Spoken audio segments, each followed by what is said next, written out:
Good evening student. जैसे कि आज हम लोग 10th क्लास ऑब्जेक्टिव का जितना भी इम्पोर्टेंट क्वेश्चन है जो एग्ज़ाम से रिलेटेड होगा, आप लोग अवश्य ही इस वीडियो को देखिएगा। देखिए, हम जो ऑब्जेक्टिव क्वेश्चन बताएंगे उसमें निश्चित रूप से ही एग्ज़ाम में आएगा। आप लोग अवश्य ही इस क्वेश्चन को देखिएगा। देखिए, पहला क्वेश्चन है, यानी हम पहला चैप्टर है 10th क्लास का रियल नंबर यानी वास्तविक संख्या। उसी चैप्टर का हम लोग सबसे पहले ऑब्जेक्टिव को सॉल्व करेंगे। यानी पहला चैप्टर है वास्तविक संख्या। वास्तविक संख्या यानी कि इसको कहा जाता है रियल नंबर। यानी इसी चैप्टर का हम लोग ऑब्जेक्टिव को सॉल्व करेंगे। इसका पहला क्वेश्चन है, आप लोग देखिएगा।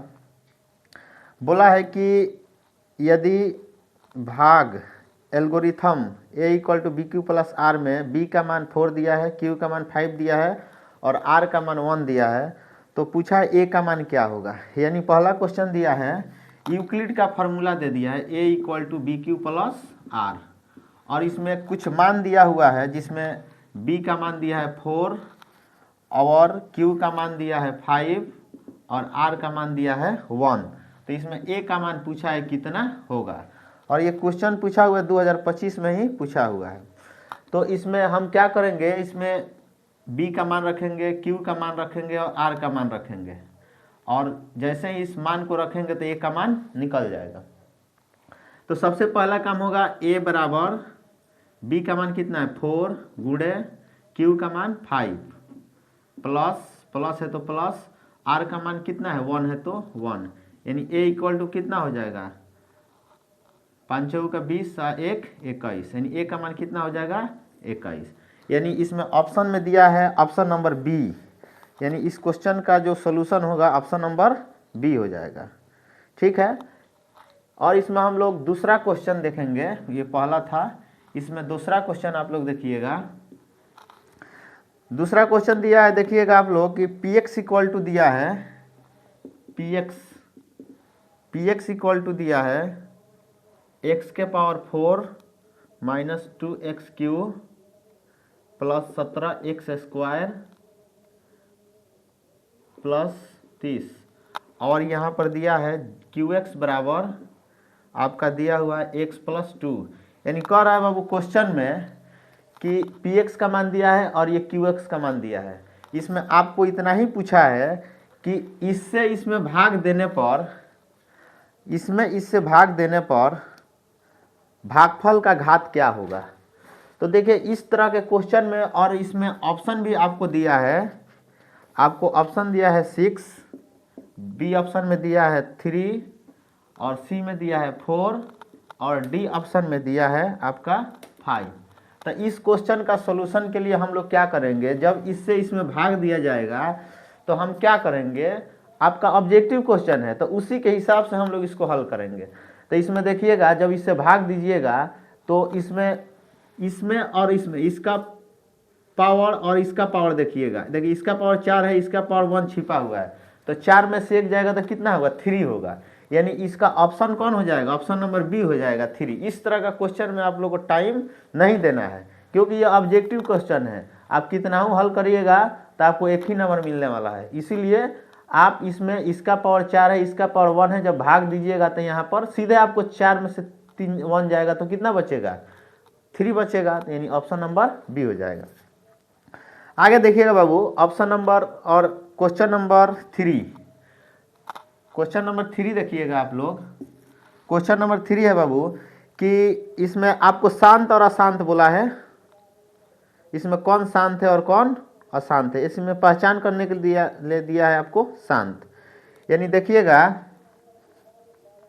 यानी बाबू देखिए, ऑप्शन ए में दिया है 14 के पावर 3 2 के पावर 0 गुणे 3 का स्क्वायर। ऑप्शन बी में दिया है 9 के पावर 5 के पावर 1 गुणे इतना।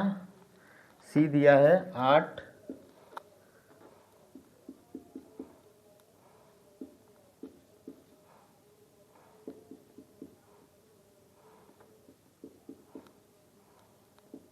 देखिए, इस क्वेश्चन में पूछा हुआ है कि निम्नलिखित में कौन सा भिन्न का दशमलव प्रसार शांत है?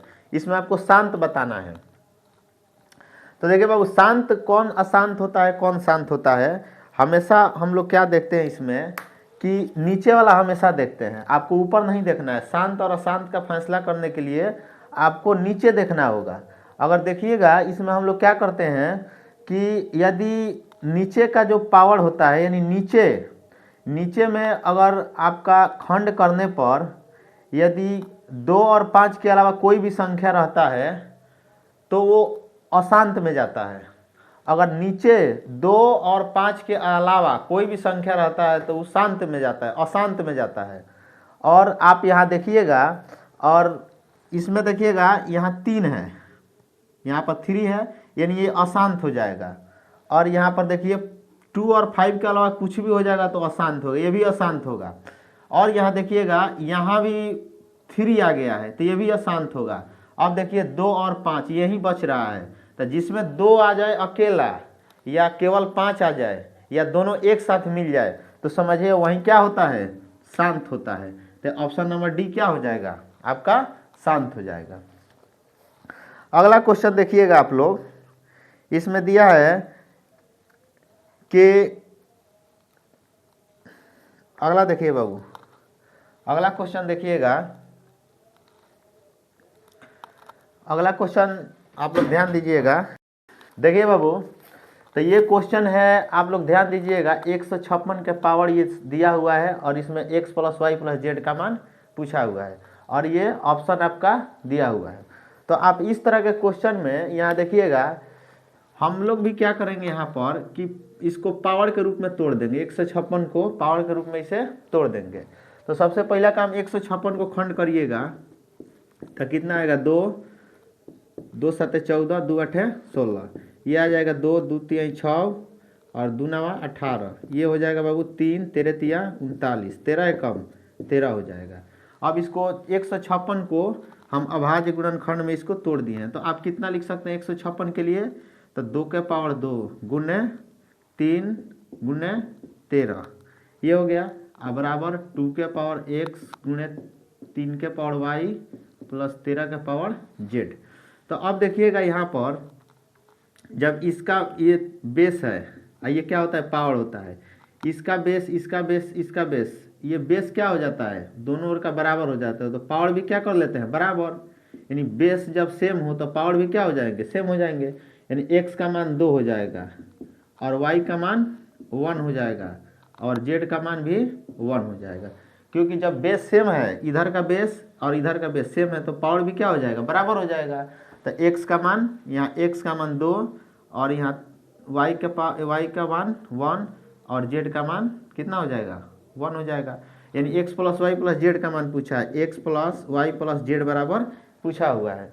तो इसमें x का मान कितना है, 2 प्लस y का मान 1 और z का मान भी 1 है, कितना हो जाएगा, 2 1 3 या 1 4 हो जाएगा। यानी 4 क्या हो जाएगा आंसर, यानी ऑप्शन नंबर ए हो जाएगा। ठीक है, इस तरह का क्वेश्चन एग्जाम में पूछता है, आप लोग ध्यान से देखिएगा। अगला देखिए बाबू, अगला क्वेश्चन है, इसमें दिया हुआ है क्वेश्चन नंबर 5, देखिएगा दिया है बाबू कि इसमें 0 के पावर रेकरिंग का फॉर्म में दिया है, रेकरिंग वाला क्वेश्चन है, प्लस 0 इतना आपको दिया है। ठीक है, और इसमें कह रहा है कि सरल रूप है, मतलब इसका ऑप्शन भी दिया है, आप लोग ध्यान से देखिएगा। इसमें दिया है 7 के पावर 10 और बी ऑप्शन में दिया है 7 के पावर 9 और सी में दिया हुआ है आपका 7 के पावर 11 और डी में दिया हुआ है 7 के पावर 7/99 दिया है। ठीक है, अब इसको हल करने के लिए बोल रहा है, तो आप लोग देखिएगा यहाँ दिया हुआ है 3 के पावर 9, 3 के पावर रेकरिंग दिया है, प्लस 0 पर रेकरिंग दिया हुआ है, इसका हल करने के लिए बोला है। तो ये बहुत आसान है, ये जितना रेकरिंग रहता है ना उतना नीचे 9 दिया जाता है, वो हट जाता है रेकरिंग, प्लस यहाँ 4 लिखते हैं, रेकरिंग वाला क्वेश्चन है तो यहाँ रेकरिंग हटेगा तो एगो संख्या पर रेकरिंग तो एगो नीचे 9 दिया जाएगा। उसके बाद आप बाटा का जोड़ कर लीजिएगा तो 9 9 का एलसीएम 9 हो जाएगा, यहाँ पर 3 + 4 यानी 7/9 9 आंसर, यानी ऑप्शन नंबर कौन हो जाएगा, बी हो जाएगा, ऑप्शन नंबर बी। यानी इसको हल करने से कितना आ रहा है, 7/9, तो वही यानी ऑप्शन नंबर बी हो जाएगा। अगला क्वेश्चन देखिए बाबू, यहाँ पर दिया है कि दो संख्याओं का एलसीएम एचसीएफ दिया है, दो संख्याओं का मसअप 25 और लसअप 50 दिया है, ठीक है। यानी क्वेश्चन दिया है कि एचसीएफ का मान दिया है यहाँ पर 25 और एलसीएम का मान दिया है 50, ठीक है। एचसीएफ और एलसीएम का मान दिया हुआ है, तो पूछा है आपका दो संख्याओं का गुणनफल क्या होगा, ठीक है। यहाँ कह रहा है कि दो संख्याओं का एलसीएम और एचसीएफ दिया हुआ है, तब पूछ रहा है कि दो संख्याओं का गुणनफल क्या होगा। यानी मान लेते हैं ये पहली संख्या, ये दूसरी संख्या है, इसका गुणनफल क्या होगा, ठीक है। ऐसे लिख लेते हैं बाबू, पहली संख्या और पूछा है कि दूसरी संख्या का गुणनफल कितना होगा, यही हमसे पूछा है। यानी दोनों संख्याओं का एलसीएम और एचसीएफ दिया हुआ है और दोनों संख्याओं का गुणनफल बराबर पूछा हुआ है कितना होगा। तो आप फॉर्मूला जानते हैं, क्या जानते हैं बाबू, कि एलसीएम यानी हम जानते हैं फॉर्मूला से, हम जानते हैं कि क्या होता है बाबू, पहली संख्या गुणे दूसरी संख्या बराबर एचसीएफ गुणे एलसीएम होता है, ये हम लोग जानते हैं।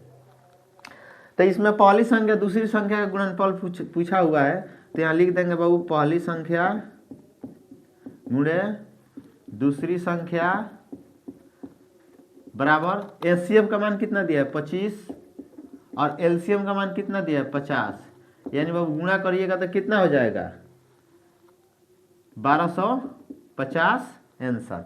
यानी ये ऑप्शन नंबर कौन सा दिया हुआ है, तो आपको ऑप्शन नंबर ए में ही दिया हुआ है कि इसका मान दो संख्याओं का गुणनफल जो होगा वो 1250 होगा, ठीक है। इस क्वेश्चन को भी देख लीजिएगा क्योंकि इस टाइप का क्वेश्चन एग्जाम में पूछता है। चलिए अगला क्वेश्चन आप लोग देखिएगा, देखिए बाबू ये भी इंपॉर्टेंट है, आप इस क्वेश्चन को देखिएगा। यानी दिया हुआ है इसमें कि दो लगातार विषम संख्याओं का एचसीएफ होता है, यानी कोई भी दो लगातार विषम संख्या का एचसीएफ क्या होता है, कोई भी दो लगातार ले लीजिए, हमेशा बाबू याद कर लीजिए एग्जाम में अगर इस तरह का क्वेश्चन पूछेगा कि दो लगातार विषम संख्याओं का एचसीएफ कितना होगा, तो हमेशा उसका आंसर कितना होता है, 1 होता है, ठीक है। आप कोई भी देख लीजिए, यदि आप कोई भी विषम संख्या ले लीजिए, इस क्वेश्चन है कोई भी विषम 2 और 3 विषम संख्या है, ठीक है। अगर इसका एचसीएफ निकालिएगा तो क्या आएगा, एचसीएफ बराबर 1, यानी कोई भी दो लगातार विषम संख्या लीजिए, यानी विषम संख्या हम लोग देखेंगे तो विषम संख्या ये नहीं है, हम विषम संख्या 3 लेते हैं और 5 लेते हैं, ये विषम संख्या है, इसका एचसीएफ निकालिएगा ना तो 1 ही आएगा। कोई भी ले लीजिए, लगातार होना चाहिए, जैसे मान लीजिए कि आप 7 ले लिए और 9 ले लिए, ये भी लगातार विषम संख्या है, तो इसका एचसीएफ कितना आएगा, 1 आएगा। यानी कोई भी लगातार विषम संख्या लेने पर उसका एचसीएफ जो होता है 1 के बराबर होता है। आप लोग इस क्वेश्चन को याद कर लीजिएगा, एग्जाम की दृष्टि से ये भी इम्पोर्टेंट है। आगे देखिए बाबू, इसमें एक और क्वेश्चन आपको दिया है कि रेकरिंग वाला क्वेश्चन है, आपको दिया है कि 57 पर रेकरिंग दिया है, यानी 0.57 पर क्या दिया है, रेकरिंग दिया है, यानी दशमलव के बाद संख्या हम लोग एक एक करके पढ़ा जाता है, यानी आपको दिया दशमलव के बाद 57 पर रेकरिंग दिया है और कह रहा है इसको भिन्न में बदलिए। तो देखिए इस तरह का क्वेश्चन एग्जाम में पूछेगा तो आप लोग क्या करिएगा, देखिएगा तो यहाँ पर दशमलव यहाँ बैठाकर, यहाँ दशमलव हटाकर क्या करते हैं हम लोग 57 बट्टा जितना संख्या पर रेकरिंग होता है ना उतना हम लोग 9 देते हैं, नीचे 9 दे देंगे। अगर 2 संख्या पर रेकरिंग है तो 2 9 नीचे देंगे। अब इसको काटिए, काटने के बाद आपको क्या बचेगा, 3 बार में काटिए, 19 तिया 57, 33 तिया 99, 99 बटा कितना आ जाएगा 33 आ जाएगा। इस क्वेश्चन को भी देख लीजिएगा, यानी कोई भी क्वेश्चन आ जाए, यानी मान लीजिए कि 53 पर रेकरिंग रहे, ठीक है। और इसके लिए पूछिए कि इसको भी भिन्न में बदलिए, तो आप क्या करिएगा 53/99। अब जो कटने वाला है तो काट दीजिए, अगर कटने वाला नहीं है तो उसको छोड़ दीजिए। यानी इस तरह का क्वेश्चन हम लोग बना सकते हैं, रेकरिंग वाला रहे तो हम लोग आराम से बना सकते हैं। देखिए बाबू, यहाँ पर आपका अगला क्वेश्चन है अभाज्य संख्याओं का एचसीएफ होता है। तो अभाज्य संख्या का एचसीएफ हमेशा 1 होता है। याद कर लीजिएगा कि अभाज्य संख्याओं का एचसीएफ 1 होता है। यानी अभाज्य संख्या उसे कहते हैं यदि दो संख्याओं का यदि एचसीएफ 1 आ जाए तो उन दोनों संख्याओं को हम अभाज्य संख्या कहते हैं। यानी अभाज्य संख्याओं का एचसीएफ कितना होता है 1 होता है। आप लोग याद कर लीजिएगा। अगला देखिए बाबू, क्वेश्चन है कि निम्नलिखित में कौन सी अभाज्य संख्या है। इसमें पूछा है कि कौन सी अभाज्य संख्या है। अगला क्वेश्चन देखिएगा, पूछा है इसमें निम्नलिखित में निम्न में कौन सी अभाज्य संख्या है। इसमें पूछा है कौन सी अभाज्य संख्या है। ऑप्शन ए में दिया है 27, ऑप्शन बी में दिया है 35, ऑप्शन सी में दिया है 13 और डी में दिया है 57। यानी अभाज्य संख्या किसको कहते हैं, सबसे पहले इस चीज़ को समझिएगा तभी आप बता सकते हैं कि इनमें से कौन अभाज्य संख्या है। तो वो अभाज्य संख्या हम उसे कहते हैं कि वैसी संख्या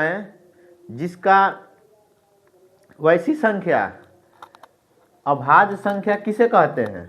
तो बाबू अभाज्य संख्या उसे कहा जाता है जिसमें एक से भाग लगे और खुद अपने आप से भाग लगे, वैसी संख्या को हम अभाज्य संख्या कहते हैं। जैसे में अभाज्य संख्या का मतलब होता है सबसे छोटी अभाज्य संख्या 2 होता है। आप लोग याद कर लीजिएगा, सबसे छोटी अभाज्य संख्या 2 होता है।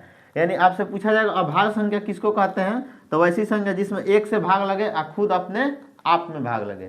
यानी यहाँ पर 3 एक अभाज्य संख्या है, 2 भी अभाज्य संख्या है, क्योंकि इसमें एक से भाग लगेगा, खुद अपने आप से लगेगा, खुद 2 से भाग लगेगा, इसके अलावा किसी से नहीं लगेगा। 3 भी वही संख्या, एक से भाग लगेगा, खुद 3 से भाग लगेगा, यानी अपने आप से भाग लगेगा।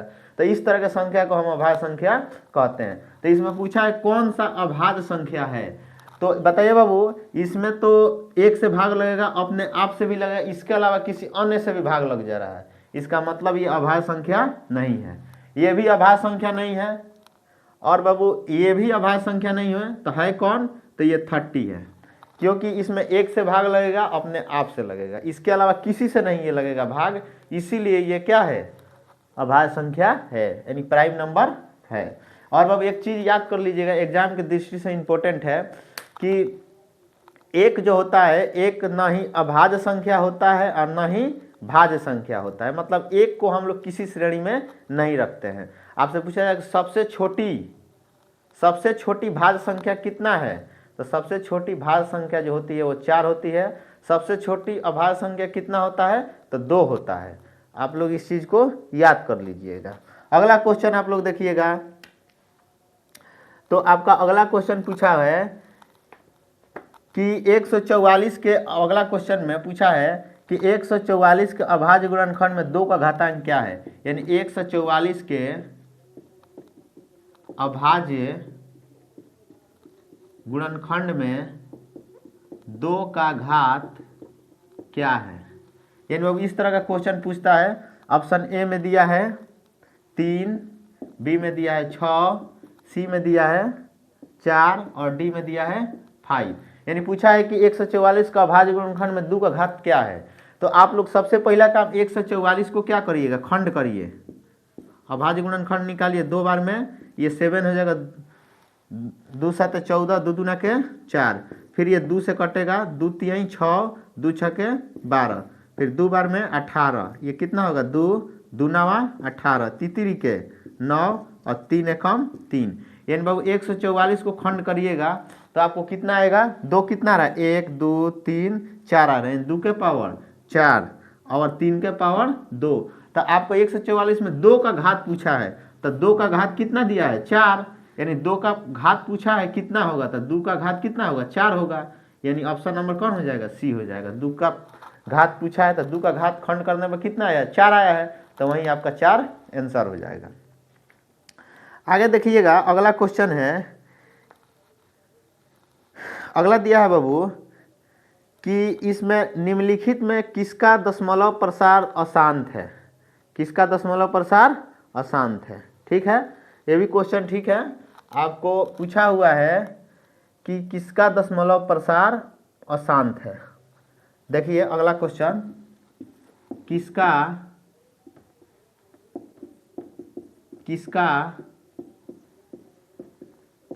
दशमलव प्रसार अशांत है, किसका दशमलव प्रसार अशांत है। इसमें ऑप्शन दिया है, ऑप्शन ए में 23/50, ऑप्शन बी में दिया है 39/343, सी में दिया है 25/1600, 25/1600 और डी ऑप्शन में दिया है 13/625। अब देखिए इसमें दशमलव प्रसार कर रहा है कि कौन अशांत है। तो देखिए अशांत का पहचान कैसे किया जाएगा, आप हमेशा ऊपर नहीं देखना है, नीचे देखना है, हमेशा ध्यान कहाँ देना है, नीचे। तो बाबू यहाँ पर आप बताइएगा कि इसको खंड करिएगा तो यहाँ पर केवल खंड करने पर 2 और 5 आएगा। ठीक है, इसको खंड करिएगा तो क्या आएगा, जब अभाज्य गुणनखंड इसका करिएगा तो 2 और 5 आएगा। तो ये तो कभी ये शांत होगा, अशांत नहीं होगा। ठीक है, क्योंकि खंड करने पर 2 और 5 आएगा। इसको बाबू खंड करिएगा तो आपको क्या आएगा, इसको खंड करिएगा तो इसमें आपको क्या आएगा, तो 7 आएगा। ठीक है, तो केवल 7 आएगा। तो आपको बताए हैं कि जिसको खंड करने पर 2 और 5 आ जाए तो वो शांत होता है, और जिसको खंड करने पर इसके अलावा कोई भी संख्या आता है तो वह अशांत में होता है। इसको भी खंड करिएगा तो आपको क्या आएगा, 2 और 5 आएगा। इसको भी खंड करिएगा तो केवल 5 आएगा, यानी सारा का सारा ये क्या हो जाएगा, शांत होगा, ये भी शांत होगा, ये भी शांत होगा। तो अशांत कौन हो जाएगा, ये हो जाएगा अशांत के श्रेणी में, क्योंकि खंड करने पर यहाँ केवल क्या आ रहा है, 7 आ रहा है।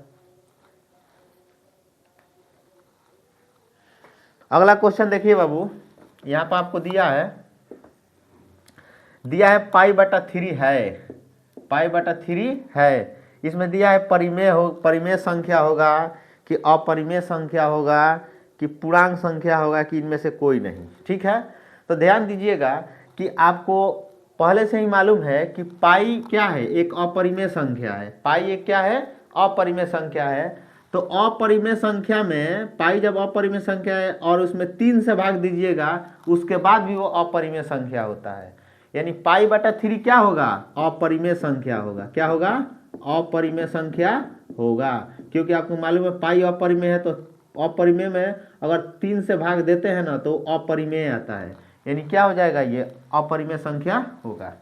अगला देखिएगा, आगे देखो बाबू, इसमें दिया है आपको, देखिए अगला क्वेश्चन दिया है 8 के पावर 0 और 2 के पावर 0, और इसमें ऑप्शन भी दिया है, ऑप्शन ए में 0, ऑप्शन बी में दिया है 1, ऑप्शन सी में दिया है 16, ऑप्शन डी में दिया है 4। अब बताइए इसको हल करिए तो 8 के पावर 0 का मतलब किसी भी संख्या का पावर 0 होता है तो उसका मान कितना आता है, 1। कोई भी संख्या का पावर 0 रहे तो उसका मान 1। तो ये बाबू 1 में 1 से गुणा होगा तो कितना हो जाएगा, 1, यानी ऑप्शन नंबर बी हो जाएगा। अगला क्वेश्चन देखिए, पर बोला है कि यदि a और b 2 अभाज्य संख्याएं हैं तो उसका, यदि a और b अभाज्य संख्या है तो a और b का एलसीएम क्या होगा। ठीक है, बहुत बढ़िया क्वेश्चन है। आप लोग देखिएगा यहाँ पर बाबू क्वेश्चन पूछा है, यहाँ पर यहाँ क्वेश्चन देखिएगा कि यहाँ दिया है कि a और b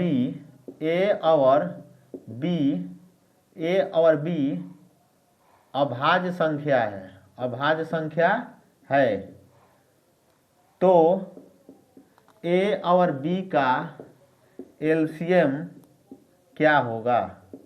बहुत बढ़िया क्वेश्चन है कि 2 संख्या अभाज्य संख्या है तो उसका एलसीएम क्या होगा। तो देखिए बाबू 2 अभाज्य संख्या यदि दिया हुआ है तो 2 अभाज्य संख्या का एलसीएम पूछा जाए तो क्या होगा, हमेशा दो अभाज्य संख्याओं का जो एलसीएम होता है उसके गुणनफल के बराबर होता है। यानी यहाँ पर ए और बी अभाज्य संख्या दिया है तो वहाँ पर एलसीएम उसका क्या होगा, तो उसके गुणा के बराबर होगा, तो ए इंटू बी, यानी यही आपका आंसर हो जाएगा। यानी दो अभाज्य संख्याओं का जो आपका एलसीएम होता है उन दोनों संख्याओं के गुणनफल के बराबर होता है, यानी क्या हो जाएगा, ए इंटू बी हो जाएगा। ठीक है। और बाबू एक लास्ट क्वेश्चन आप लोग देख लीजिए, इसके बाद से कल से हम लोग डिस्कशन करेंगे। ये लास्ट क्वेश्चन है, आप लोग देख लीजिए। यानी बाबू पूछा है इसमें क्वेश्चन में कि निम्न में कौन परिमेय संख्या है, निम्न में कौन परिमेय संख्या है। ठीक है, बहुत अच्छा क्वेश्चन है। ए में दिया है कि 2 माइनस √3, बी में दिया है √5, सी में दिया है 2 √3 बटा √3 और डी में दिया है √6। पूछा इनमें से कौन परिमेय संख्या है। ठीक है, तो परिमेय संख्या मतलब किसको कहा जाता है कि वैसी संख्या जो p बटा q के रूप में हो, उस संख्या को हम परिमेय संख्या कहते हैं। तो यहाँ देखिएगा कि यहाँ बाबू देखिएगा, अगर किसी भी संख्या का यदि वर्गमूल भी निकल जाता है तो वो भी परिमेय संख्या होता है। जैसे √16 ये एक परिमेय संख्या है, यानी जिसका वर्गमूल भी निकल जाता है वो भी क्या होता है, परिमेय संख्या होता है। जिसका वर्गमूल नहीं निकलता है वही अपरिमेय संख्या होता है। ठीक है, तो यहाँ देखिए बाबू, तो परिमेय संख्या यहाँ पर दिया है। देखिए अब एक चीज आप समझिएगा, दो परिमेय संख्याओं का योग भी परिमेय संख्या होता है और दो अपरिमेय संख्याओं का योग भी क्या होता है, अपरिमेय होता है। अगर एक परिमेय संख्या और एक अपरिमेय संख्या को जोड़ेंगे तो जोड़ेंगे या घटाएंगे, तो जोड़ने या घटाने पर भी वो क्या होता है, अपरिमेय संख्या होता है। इस चीज को आप लोग याद करके रखिएगा। तो देखिए बाबू यहाँ पर ऑप्शन ए में दिया है कि ये परिमेय दिया है, ये अपरिमेय दिया है। तो परिमेय में अपरिमेय घटाया जाएगा तो ये अपरिमेय होता है, लेकिन हमसे परिमेय पूछा है तो ये तो ऑप्शन नहीं हो सकता है। √5 भी जिसका वर्गमूल नहीं निकलता है वो अपरिमेय होता है, तो ये भी नहीं हो सकता है।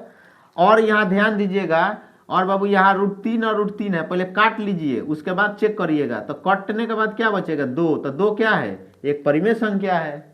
और ये तो बाबू क्या है, √6 क्या है, अपरिमेय है। यानी ऑप्शन कौन हो जाएगा, ऑप्शन नंबर सी हो जाएगा, क्योंकि काटने के बाद यहाँ 2 आ रहा है। यानी 2 को हम 2 बटा 1 लिख सकते हैं, यानी ये p बटा q के रूप में है। तो यानी p बटा q के रूप में जब ये है तो इसको क्या कहा जाएगा, परिमेय संख्या कहा जाएगा। तो बाबू आज के लिए इतना ही हम लोग पढ़ेंगे और कल से इससे भी बड़ा वीडियो बनाया जाएगा। आप लोग हमेशा देखिएगा, एग्जाम के दृष्टि से बहुत ही इंपॉर्टेंट क्वेश्चन है। ठीक है, थैंक यू, धन्यवाद।